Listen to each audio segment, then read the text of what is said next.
ಕಿಡಿಗೇಡಿಗಳು ಕೆಲಸ ಮಾಡಿದ್ದಾರೆ. ಈಗಾಗಲೇ ಬಿಜೆಪಿ ನಾಯಕರು ಸ್ಥಳ ಭೇಟಿ ಮಾಡಿದ್ದಾರೆ, ಪೊಲೀಸರು ತನಿಖೆ ಮಾಡ್ತಾರೆ. ಬಟ್ ಈ ತರದ ಮನಸ್ಥಿತಿ ಇದ್ರ ಬಗ್ಗೆ ಏನ್ ಹೇಳ್ತೀರಾ? ಬಹಳ ದುರಂತ ಅಂತ ಅನ್ಸುತ್ತೆ ನನಗೆ. ಇದನ್ನ ಕೇಳಿ ಬಹಳ ದುಃಖ ಅನ್ಸುತ್ತೆ.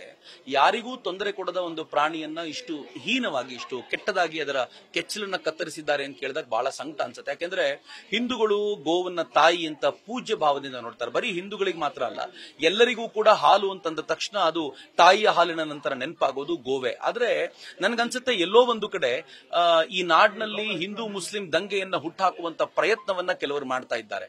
ಅದು ಕಳೆದ ಅನೇಕ ದಿನಗಳಿಂದ ನಮ್ಗೆ ನೋಡ್ಲಿಕ್ಕೆ ಸಿಗ್ತಿದೆ. ಬಾಂಗ್ಲಾದೇಶದಲ್ಲಿ ಆಗ್ತಾ ಇರುವಂತಹ ಘಟನೆಗಳಿಂದ ಶುರು ಮಾಡಿ ಇಲ್ಲಿಯವರೆಗೂ ಸರ್ ತನ್ಸೆ ಜುದಾ ಅಂತ ಹೇಳಿ ಅಲ್ಲಿಂದ ಏನ್ ಗಲಾಟೆ ಶುರು ಮಾಡಿದ್ರೋ, ಇಡೀ ದೇಶದಲ್ಲಿ ಒಂದು ವ್ಯಾಪಕವಾಗಿ ಹಿಂದೂ ಮುಸಲ್ಮಾನರ ನಡುವೆ ಕದನವನ್ನು ಹಚ್ಚಬೇಕು, ಭಾರತವನ್ನ ಅಶಾಂತಿಗೆ ದೂಡಬೇಕು ಅನ್ನುವಂತ ಪ್ರಯತ್ನವನ್ನು ಮಾಡ್ತಿದ್ದಾರೆ. ಬೆಂಗಳೂರಲ್ಲಿ ಈ ತರದ್ದು ಯಾವತ್ತೂ ಇರಲಿಲ್ಲ. ಬೆಂಗಳೂರು ತುಂಬಾ ಶಾಂತವಾಗಿದ್ದಂತ ಜಾಗ. ಕರ್ನಾಟಕ ಆ ದೃಷ್ಟಿಯಿಂದ ಯಾವತ್ತಿಗೂ ಕೂಡ ದಂಗೆಯ ಸ್ವರೂಪಕ್ಕೆ ತಿರುಗಿದ್ದು ಬಹಳ ಕಡಿಮೆ. ಅಂತದನ್ನ ದಂಗೆಯ ಸ್ವರೂಪಕ್ಕೆ ತಿರುಗಿಸುವಂತ ಪ್ರಯತ್ನವನ್ನ ಯಾವ ಕಿಡಿಗೇಡಿಗಳು ಮಾಡ್ತಿದ್ದಾರೋ ಅದಕ್ಕೆ ಸೂಕ್ತವಾಗಿರುವಂತ ಶಿಕ್ಷೆ ಆಗ್ಬೇಕು. ಬಟ್ ನನಗನ್ಸೋದೇನು ಅಂತಂದ್ರೆ, ಯಾವತ್ತಿಂದ ಕಾಂಗ್ರೆಸ್ ಸರ್ಕಾರ ಇಲ್ಲಿಗೆ ಬಂದಿದೆಯೋ ಬಂದಾಗಲಿಂದ ಈ ತರ ಮುಸಲ್ಮಾನರು ತಾವು ತುಂಬಾ ಈ ತರದ ಕೃತ್ಯಗಳಲ್ಲಿ ನಿರತವಾಗುವುದನ್ನು ನಾವು ನೋಡ್ತಾ ಇದ್ದೀವಿ.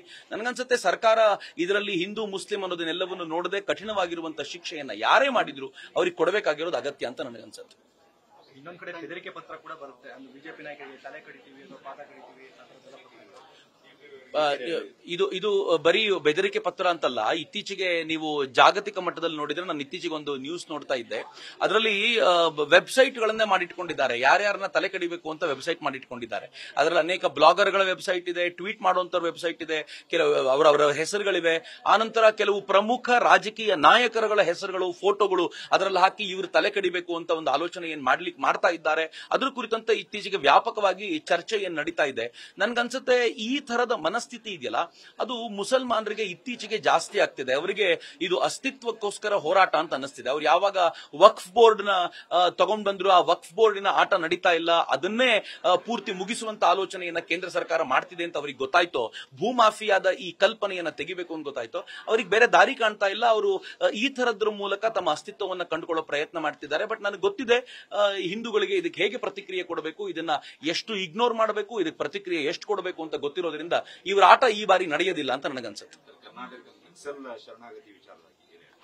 ಒಂದು, ನಕ್ಸಲರನ್ನ ಇವ್ರು ಈ ತರ ಶರಣಾಗತರನ್ನಾಗಿಸೋದು ಅತ್ಯಂತ ಭಯಾನಕವಾದ ಸಂಗತಿ. ನಾನು ಸುಮ್ಮನೆ ಈಗ ಕಾಲೇಜಿಗೆ ಹೋದ್ರೆ, ಇವತ್ತು ವಿವೇಕಾನಂದರ ಹೆಸರಿನಲ್ಲಿ ಯೂತ್ ಡೇನ ಆಚರಣೆ ಮಾಡ್ತಿದ್ದೀವಿ. ಯೂತ್ ಡೇ ಆಚರಣೆ ಮಾಡುವಾಗ ನಿಮ್ ಭವಿಷ್ಯದ ಕನಸು ಏನು ಅಂತಂದ್ರೆ, ನಾನು ಇಸ್ರೋದ ವಿಜ್ಞಾನಿ ಆಗ್ಬೇಕು, ನಾನು ಪ್ರಜ್ಞಾನಂದನ್ ತರನೋ, ನಾನು ಗುಕೇಶನ್ ತರನೋ ಚೆಸ್ ಪ್ಲೇಯರ್ ಆಗ್ಬೇಕು, ಈ ತರದೆಲ್ಲ ಕಲ್ಪನೆ ಕಟ್ಕೊಂಡು ಹೇಳ್ಬೇಕಾಗಿರೋ ಮಕ್ಕಳು ಸರ್ಕಾರ ಈ ನಕ್ಸಲರಿಗೆ ಕೊಟ್ಟಿರುವಂತ ಈ ಪರಿಯ ಹೈಪ್ ಅನ್ನು ನೋಡಿದ್ರೆ, ಅವ್ರಿಗೆ ಕೊಟ್ಟಿರುವಂತ ಗೌರವವನ್ನು ನೋಡಿದ್ರೆ, ಅವ್ರಿಗೆ ಕೊಟ್ಟಿರುವಂತ ಸ್ವಾಗತವನ್ನು ಕಂಡ್ರೆ, ಮುಂದಿನ ದಿನಗಳಲ್ಲಿ ನಾವು ನಕ್ಸಲ್ ಆಗಬೇಕು, ಒಂದ್ 8-10 ವರ್ಷ ನಕ್ಸಲ್ ಆಗಿದ್ರೆ ಆಮೇಲೆ ನನಗೆ ತುಂಬಾ ಗೌರವ ಸಿಕ್ಕು, ನನಗೆ ಪ್ಯಾಕೇಜ್ ಕೂಡ ಸಿಗುತ್ತೆ ಅಂತ ಅವ್ರಿಗೆ ಅನಿಸ್ಬಿಟ್ರೆ ಬಹಳ ದುರಂತಕಾರಿ. ನಾನು ನಕ್ಸಲರು ಶರಣಾಗತರಾಗೋದನ್ನ ತಪ್ಪು ಅಂತ ಕರೆಯೋದಿಲ್ಲ, ಆದ್ರೆ ಅವ್ರಿಗೆ ಯಾವ ತರದ ಗೌರವವನ್ನ ಕೊಡ್ಲಿಕ್ಕೆ ಹೊರಟಿದೀವಲ್ಲ, ಕೊಡ್ತಾ ಇದ್ದೀವಲ್ಲ, ಅದು ಬಹಳ ದುರಂತ ಅಂತ ಅನ್ಸುತ್ತೆ. ಸರ್ಕಾರಗಳು ಇದನ್ನು ಎಚ್ಚೆತ್ತುಕೊಂಡು ನಮ್ಮ ಭವಿಷ್ಯದ ಪೀಳಿಗೆಗೆ ಸರಿಯಾದ ಮಾರ್ಗದರ್ಶನವನ್ನು ಕೊಡ್ಲಿಲ್ಲ ಅಂತಂದ್ರೆ ಅದು ಬಹಳ ಕೆಟ್ಟದ್ದಾಗುತ್ತೆ. But timely national investigation agency involve ಆಗಿ ಅವರಿಂದ ಬೇಕಾಗಿರುವಂತಹ ಮಾಹಿತಿಯನ್ನ ಸಂಗ್ರಹಿಸಲಿಕ್ಕೆ ನಿಂತಿರೋದು ಬಹಳ ಒಳ್ಳೆಯ ಸಂಗತಿ. ಇಲ್ಲದೆ ಹೋದ್ರೆ ಇದು ಕೆಟ್ಟ ಆದರ್ಶವಾಗಿ ಪರಿಣಮಿಸ್ತಿತ್ತು ಅಂತ ಅನ್ಸುತ್ತೆ.